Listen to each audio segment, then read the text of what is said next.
Please welcome to the podium Chris Spencer. So I'm Chris Spencer, been at Boroondara for about 9 years. I kind of consider myself a temporary custodian of your tree population. I take it really seriously. To understand our tree canopy before we could develop the strategy, we need to know what we had. We'd done a study, part of our climate action plan, which identified what our canopy cover was. We worked out that it had just under 25%. That was done in early 2022, so it was before North East Link removed a whole lot of trees. Felt like we probably went down in that time frame. One of the things that we understood is that there are really significant constraints on what we can do. We need more space for trees on private property. We need more space for trees on public land as well. We need more diversity. We need a resilient forest. And there's just increasing pressures from development and from a range of other things, which I'll go across very briefly. So after doing that analysis, we worked out we can probably get to about 27% canopy cover. This is less than what we thought we could get to before. We think it's achievable. We would like to be more ambitious with that. We thought the 30% is where we wanted to get to as a target. We understand that that's the goal broadly across the industry, but 27 is what we think we have space for. It's a minimum target that we're looking at. We're looking at doing another flyover or more canopy cover assessments in 29. So these are our three main targets in the tree canopy strategy: 27% canopy cover by 2034, 100% tree planting compliance. That's for any permit we issue for tree removal or any planning permit that we issue for development that has tree planting requirements. And compliance is a tree's planted, or we take enforcement actions, or the permit sometimes needs to be varied or amended. And we also know we need more diversity in our forest or in our tree population. It needs to be resilient. We need a breadth of different species, but that doesn't mean we're going to remove trees to get there. So I want to go through just a couple of quick wins we've had. So we're trying to get change to the regulations in relation to tree pruning around power lines. Our Mayor has met with the State Minister. We're trying to gather support from other councils, enact a change, and we are of the understanding that later this year the new draft regulations will be out for public consultation. And I think the slide that Greg showed before really shows the difference. I mean, I think you can all picture when the tree crews have gone through a street near you and the impact that has when that level of pruning goes ahead. Resourcing is really important for us to get there. My team works with trees on private land. We've gotten funding, very thankfully, from councillors and community support last year to put on 2 landscape compliance officers. One of those does tree protection, looking at all of building sites, for single dwellings and for multi-unit developments, making sure that trees are being protected. If you see something, let us know. We have officers that will go and inspect it and take actions. And another officer, which is brand new, is a tree planting officer. So a landscape compliance officer that is just following up on all the tree planting permit, making sure those trees get planted and making sure those trees survive and are still there in years to come. In our parks and street team, we've got a project arborist now. So a project arborist is looking at making sure that all the work we do on our own land, making sure that those works are done appropriately on public land. Got another planting officer to help us get all the trees that we need to get in the ground, and we've got another reactive arborist, and the reactive arborists are the ones that go out and prune the trees when the community requests it, or picks up the branches after storms. These are some of the kind of key things that we've done in the last year. On the right hand side there, every year we issue around about 500 permits for tree removal. And we have a statute of limitations of 3 years under our local law, so we can't really follow up on the trees that have been required to be planted over that time frame. And within 9 months of him being in this role, we've gone from 41% to 86% compliance for all the permits we issued in 2022, and we're at 98% for all the ones in 2023, and he's currently working on all the ones we issued last year. Last year we planted 1,994 trees on public land. Our target is 2,000. The target is not meant to come in till this financial year, but we really worked hard to try and get there last financial year. We missed out by 6. So if you know 6 spaces to find the other trees, please let us know. We're also investing in aerial bundle cables, so an aerial bundle cable puts all them into one big black bundle, and it means that the clearances you need to maintain around them for pruning are significantly reduced. We've got resources online to tell you what trees we think are appropriate, climate resilient, indigenous to the area, or have some kind of heritage connection to our community. If you don't have space and you've got a tree on your property, look after it.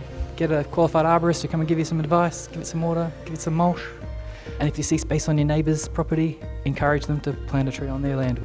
So if you can want to kind of put a little bit of pressure on your neighbours if they've got a big open lawn, we would really appreciate it. There's things you can do to advocate. You know, we need better development outcomes. As Judy said, there's been recent changes to the planning scheme, and we need greater penalties. So these are things you can do. You can advocate through lighter footprints, through your own email to your local state member, to one of your councillors. You know, the more we hear that you want this, the more we can do to try and get these changes. And then the last part is tell us what you see. We kind of rely on all your ears and eyes in the community to say, if there's a tree being removed, do you think it should be removed? Let us know. The one thing, I was speaking to someone in the room earlier today, when we issue a permit for tree removal, we ask for a tree to be planted. That tree that's planted is protected until it's mature. It needs to be established to our satisfaction. So if you see it be removed, if you see it poorly maintained, if you see it die, tell us and we can follow it up. And the same on like multi-unit development sites. If you ever walk through a multi-unit development site where there's more than one house on the block, typically we'll ask for one tree in the front setback. We have our landscape compliance officer that will go and check on that. 1, 2, 3, 4, 5 years, is it still there? If you notice it gone, let us know and we can get it back in there. Last off, we are looking at bringing in some new tree controls. We'll be going out to public consultation, hopefully maybe next week or the week after. You'll notice that map that Judy had before where you saw White House with the big green space with planning controls. More broadly, Boroondara is looking at trying to implement them. So we'll be going out to community consultation to gather your feedback. Our final speaker tonight is Amy Shaw. Amy is the Coordinator of Urban Biodiversity and Revegetation at the City of Boroondara. She's worked at the City of Boroondara for around 6.5 years now as a Sustainability Officer and also as a Climate Action Plan Lead.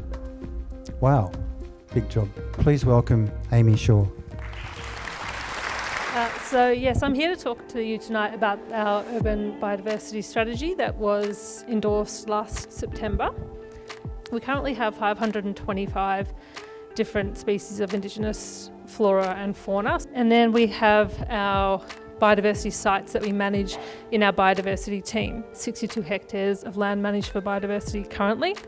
And those sites are situated across the municipality, focused around our biodiversity corridors, which are mapped out, and other creek corridors such as the Back Creek corridor.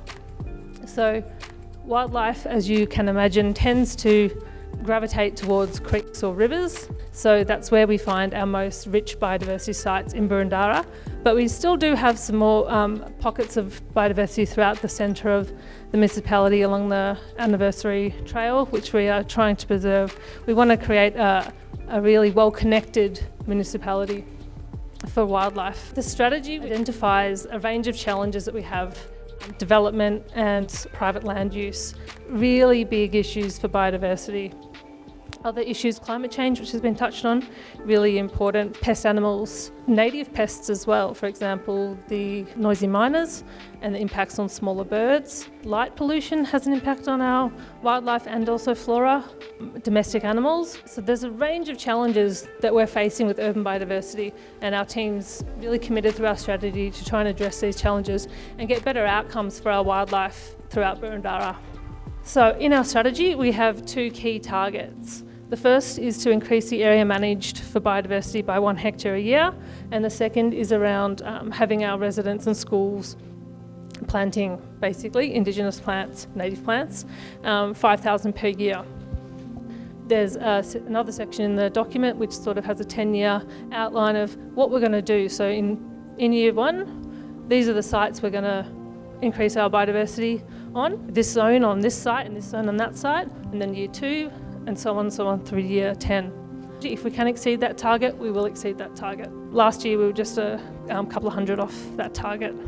The strategy is broken up into 4 sections, I guess, so 4 strategic objectives. The first one is that we will protect and enhance biodiversity on public land, council-controlled land. This is what our tech officers really getting their hands dirty, getting out there on our biodiversity sites. We're improving the structure for our wildlife. Canopy cover, super important, trees, super important, but we're also focusing on the mid-story and the understory, getting that structure right for a range of different wildlife species that we want to see in Boroondara. Our second objective is focused around the community and getting the community involved and passionate about wildlife and biodiversity and native plants and animals. We want to change people's hearts and minds so that people want to live in a biodiverse city and see the benefits of that and take pleasure in having that in their own backyard. The third objective we have is around reducing land use development impacts on biodiversity. Big issue, getting trees and biodiversity on land with development happening, but also private land, so land that we don't control, for example, on golf courses or schools that we don't have any control over. And the fourth one is to ensure that we're doing everything we can to make our decisions based on the right advice, the most up-to-date information. We have a scientific basis as to why this species is appropriate for here and what we're doing to ensure we're improving the biodiversity. Now I'm just going to draw down from those objectives and give you an example of an action that we've been working on. Under the first objective, we've got our tech officers on the ground, really getting out there and improving the structure of our biodiversity sites with the mid-story and understory. But we also identified that streetscapes are really important for biodiversity. The nature strips are such an untapped resource in general. Nature strips can be so amazing for our pollinators in particular. Council does already have nature strip guidelines, but the process for getting a permit can take a little while. There's a bit involved in it. So one of our actions was to update these nature strip guidelines. We're taking them online. So we're going to have them automated so that people can have the guidelines, go online, click through, yes, I agree that I'll plant to this height and I agree that I won't have boulders that will be tripping hazards, those types of things. Once they click that, they'll get the permit emailed to them. Here's your permit, please proceed. People can get incentives such as plant vouchers. We really encourage people to give this a go. We have our Backyard Biodiversity Project, which runs like a short course in creating a wildlife garden. So people come and they get a few different workshops, plus they get a visit from a landscape designer who'll come to their home, look at their garden, give them advice, a list of plants they could plant, a little mud map of what they should do. Then they get to come to the indigenous nursery and pick up some free plants. We also run a lot of citizen science programs. There's a picture of a moth from a moth night that we run annually, and we have bird walks and lots of different activities. Kraft gliders. People may be thinking, what's a Kraft glider? It's actually a sugar glider. We've worked with Kew Golf Club to put log hollows for Kraft gliders on their course, which hopefully when we go back and check them, hopefully they'll have moved in like they have in our other areas where we've put these hollows. And then monitoring of biodiversity sites under the fourth objective. I'm really keen for us to be looking back in time, what used to be there, plotting it across 20 years or so, continue to monitor it through citizen science and our own officers, tech officers being really in tune with their sites and doing monitoring, so we can see what's there, what's changing over time, so we don't wake up in 20 or 30, 40 years and find that those 240 odd animal species we had in Boroondara have dwindled to 100. We want to see if there's anything happening and there's a drop off in something so we can make plans to improve the situation on that site. Is it a vegetation structure issue? Is it a connectivity issue? Is it a predator issue? And make adjustments.